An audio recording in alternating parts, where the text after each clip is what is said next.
Howdy, folks. This is Mr. Ryan, the Yinzer therapist, here again with Couples Corner episode 2. Today, we're going to be presenting different elements of the Gottman method. The Gottmans, if you don't know, are like the be-all, end-all of marriage counselors. They have a wonderful system, they have wonderful research, wonderful data on different things that really make up a successful relationship. What I really like about them is the reason they've have all this data is they literally have created a love lab where they study couples, where they bring in couples and have cameras everywhere, both the bathrooms, and they see how they interact, they see how they do, and they really learned a lot. So today I'm going to be presenting two different aspects of the Gottman method. The first one is going to be the sound relationship house, and then we're going to get into the qualities of the four horsemen of the relationship apocalypse, right? So thank you so much for tuning in. Please stick around. Please check things out. Please like, comment, subscribe. Let me know what you don't like. Let me know what you do like. If you're experiencing problems in your relationship, please comment. Please reach out. Please let me know different different topics that you'd like me to cover.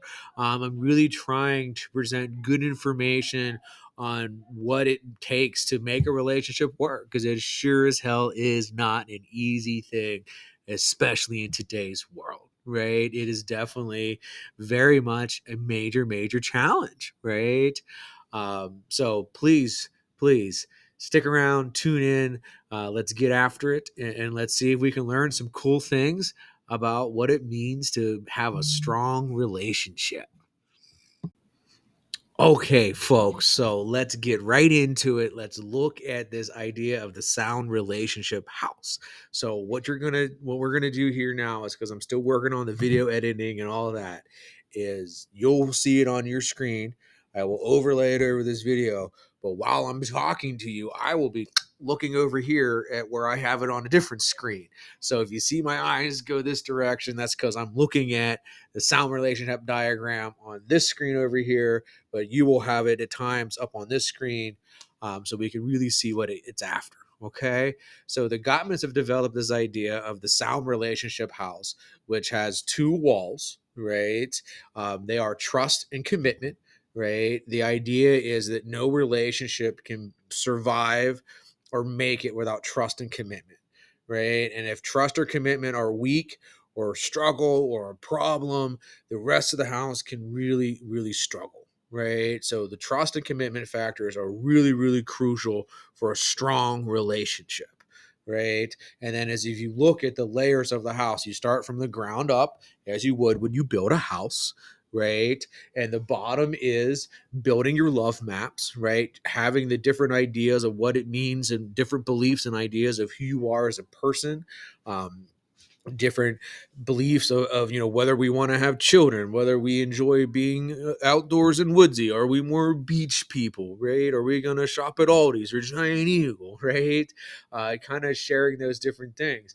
And as you move up the chain, you have shared fondness and admiration, right? Really showing each other how much you love each other and appreciate each other. And you keep going up, turning towards instead of away. What that is referencing is when there are conflicts, when there are issues, we're turning towards each other. We are looking at each other and talking to each other about those problems and finding ways to solve them and work together to address them, right?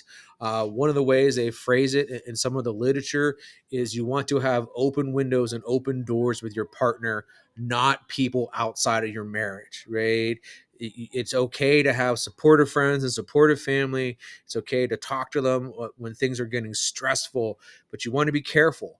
Opening those doors and windows to other people can have a negative impact on your relationship. Sometimes those open doors and open windows to other people is where infidelity can come into play, right? So it's really about finding that way to turn towards each other to manage those conflicts, right? And you see on the screen, it's manage conflicts is right there.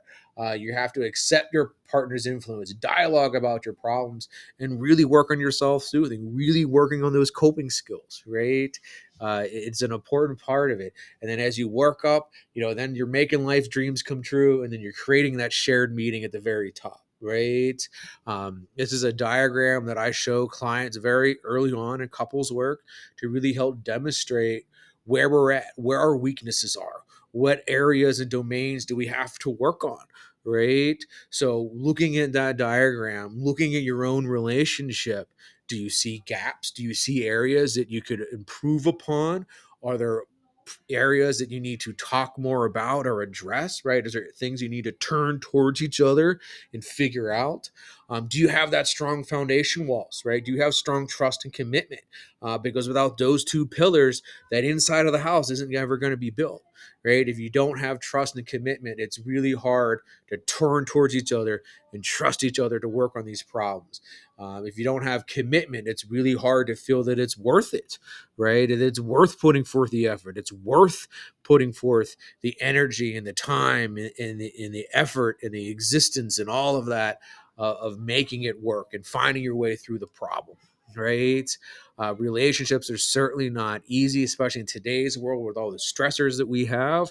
But understanding this kind of diagram, this kind of model, can really help us pinpoint where are the issues at. Is it at the very basic with just the love maps? Do we just not understand what love means to our partner, what their love languages are, right? Do what their needs are, right? Is it just? I think it's a really great representation of what it means to have a strong relationship. Because if you have all these things and you're committed towards each other and you're working on your communication and finding those conflict resolution skills while maintaining your own mental health, right? We can have a very successful relationship even in the darkest of times, right? So let me know, what do you think about the sound relationship house? Does it make sense to you? Do you see glaring errors in your own relationship and problems and things you need to work on? Or is it like, man, we do this and that, we okay, we're good, right?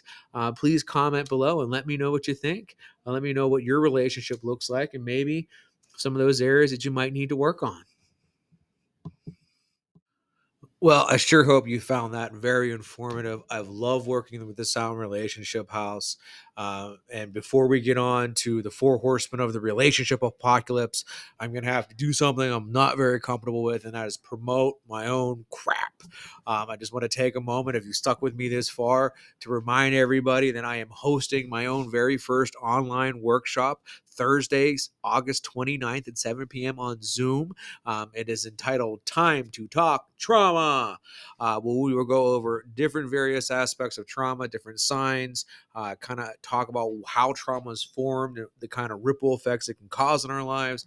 And I'm going to also be doing some coping skill demonstrations to really try to help us figure out what we can do when we feel like we're stuck having a trauma response. So, again, Thursday, August 29th, 7 p.m., hosting an online workshop, Time to Talk Trauma. You'll find the link in the description below.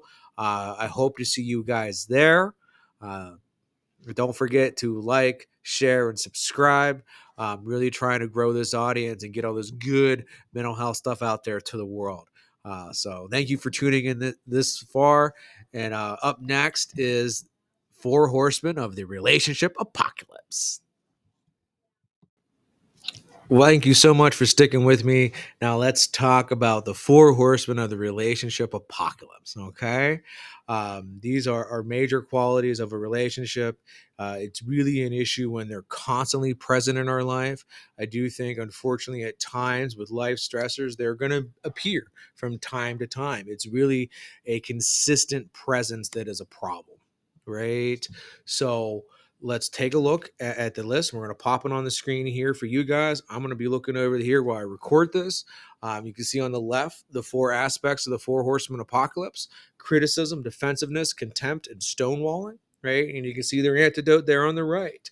So, criticism, right? When we're, you know, criticizing our partner, when we're making them feel like they can't do enough, that isn't done right, really responding in a negative way using our you statements. You're the problem, you're an issue, you're lazy, instead of the I statements, right?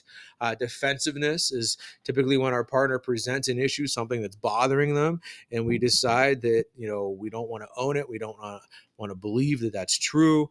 We get kind of deny it, we push back, maybe we project it, we try to shift the conversation, right? It's really about not owning our responsibility. Contempt is really building on those first two. When we're getting, angry at our partner and we're really feeling hurt and betrayed, um, when we're just getting upset and angry. And again, a lot of contempt is expressed with "you do this all the time" and "you're not good enough" and "you're ungrateful," right? Those "you" statements. We really want to make sure in a healthy relationship we get away from those "you" statements, right? And the last one is stonewalling, refusing to have the discussions, refusing to acknowledge there's a problem, really denying the existence of issues and ruptures, right? Stonewalling can be very detrimental to a relationship. How can you solve a problem if you can't even recognize there is a problem to begin with? Right. And then, on the right there, you can see the different antidotes to these things. It says there, use a gentle startup. What that's talking about with criticism is use your I statements, check in with your partner, see what they're feeling. Maybe they didn't do the dishes not because they were lazy, but maybe they had a headache. If you immediately criticize them, you won't know those things, right? Defensiveness. Take responsibility, own it. Just because your partner has a view or an opinion on something doesn't mean it's necessarily true, doesn't mean it's right or wrong, but it is valid, right? Feelings are not facts, but we are allowed to feel. So, in a healthy relationship, we're not going to be defensive. We're going to own the responsibility. We're going to put our investigator hat on and we're going to look and see, are those things true? Right? Contempt, again, describe your own feelings, your own needs. Use those I statements, right? I need, I want, I expect, right? I'm hurt by. Getting really good at using those I statements when we're discussing relationship conflicts can be so huge. Putting "you" statements makes somebody defensive. I statements takes that away, right? And then stonewalling, it says there, do psychological self-soothing, right? So really, that's saying use your coping skills, invest in your own mental health, and really work to recognize these issues. You may not think of it as a big deal, but if your partner does, then it's a big deal, and you need to have some conversations about it so that you can improve, right? So again, look at that list on the left. Look at the four horsemen of the relationship apocalypse. Look on the right of the things that you can do to counteract them. Um, and let's take an inventory of your own relationships, right? I know myself, I'm very guilty of being very defensive because of my past trauma. It has been very hard for me at times to own my own shit. It's one of those things that I've been really working on. I would also say that at times I'm guilty of stonewalling, where it's a struggle for me to even recognize that there is a problem, there is an issue, right? Um, so, with all that said, looking at the graphic, what are your thoughts? Right? Do you see any of those elements of the four horsemen of the relationship apocalypse within your relationship? Are those things that were there but we have tackled? Do they make sporadic appearances but aren't a constant presence? Right? Take a deep dive, put that investigator hat on, look for the evidence, and comment, like, share below. Let me know. Let's see. Let's talk about this. Let's see if you agree with these elements and see if you would add any to it, right? Let's get a good discussion going here about the four horsemen of the relationship apocalypse. I really feel that there are critical qualities to really examine within a relationship.